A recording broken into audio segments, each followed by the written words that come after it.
This is my 2005 Acura TSX, and I have this noise coming from the belt side of the engine. It occurs on initial acceleration and when I turn the steering wheel while I'm stopped. It's like a chirping or a cricket noise. And it gets noisier when I have the AC on.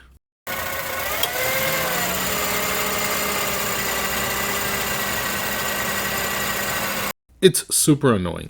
I'm thinking it's either a pulley bearing or the drive belt, also known as the serpentine belt.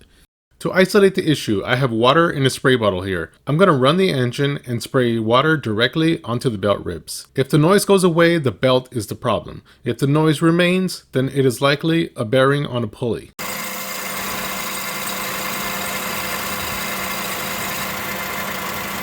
Okay, that was easy. The belt is the problem. This is a 4-year-old belt. Let's check the belt tensioner on my Acura TSX to see if that's the problem. While the engine is running, we want to make sure the tension is not moving around. It needs to hold the belt tension without movement.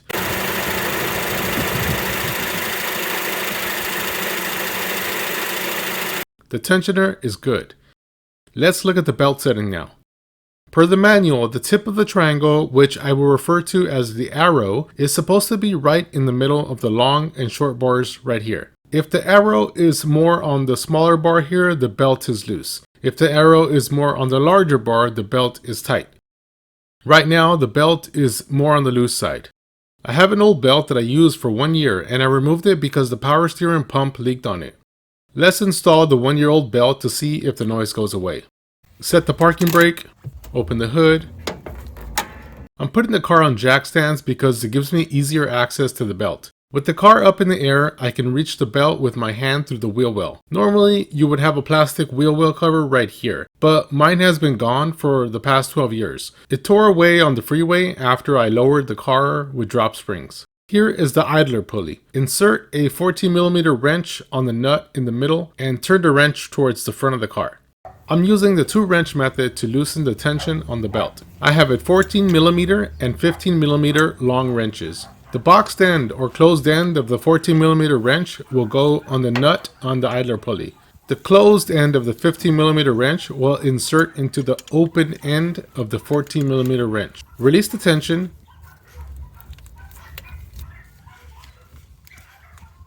Now remove the belt from the power steering pump. If you don't want to struggle with the 2-wrench method, you can buy a special serpentine belt tool. If you want more room, lift and move the power steering reservoir out of the way.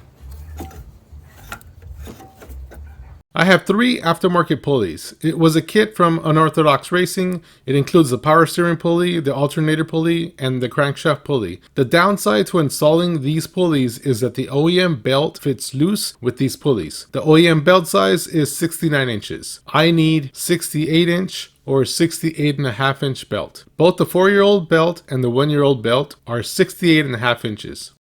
While we have the belt off, we can inspect all of the pulleys. Give them a spin one at a time and check for noise, wobble, or spinning really fast. They need to be smooth, spin kind of slow, and quiet. All pulleys are good. Install the new belt in reverse. Here is the diagram to help you route the belt. I start at the bottom and I work my way up, wrapping the belt on all the pulleys except for the power steering pump, and I leave the belt loosely on the alternator pulley. Let's get the belt on.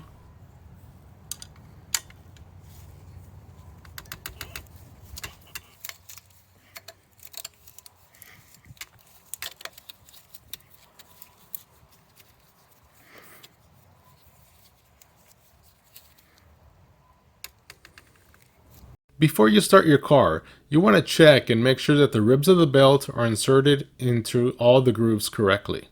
Check on the bottom too. Here it is with the AC running. Before. After. The 4-year-old belt is not cracked, but it is worn and stretched. Let's check the belt tightness now. It looks better.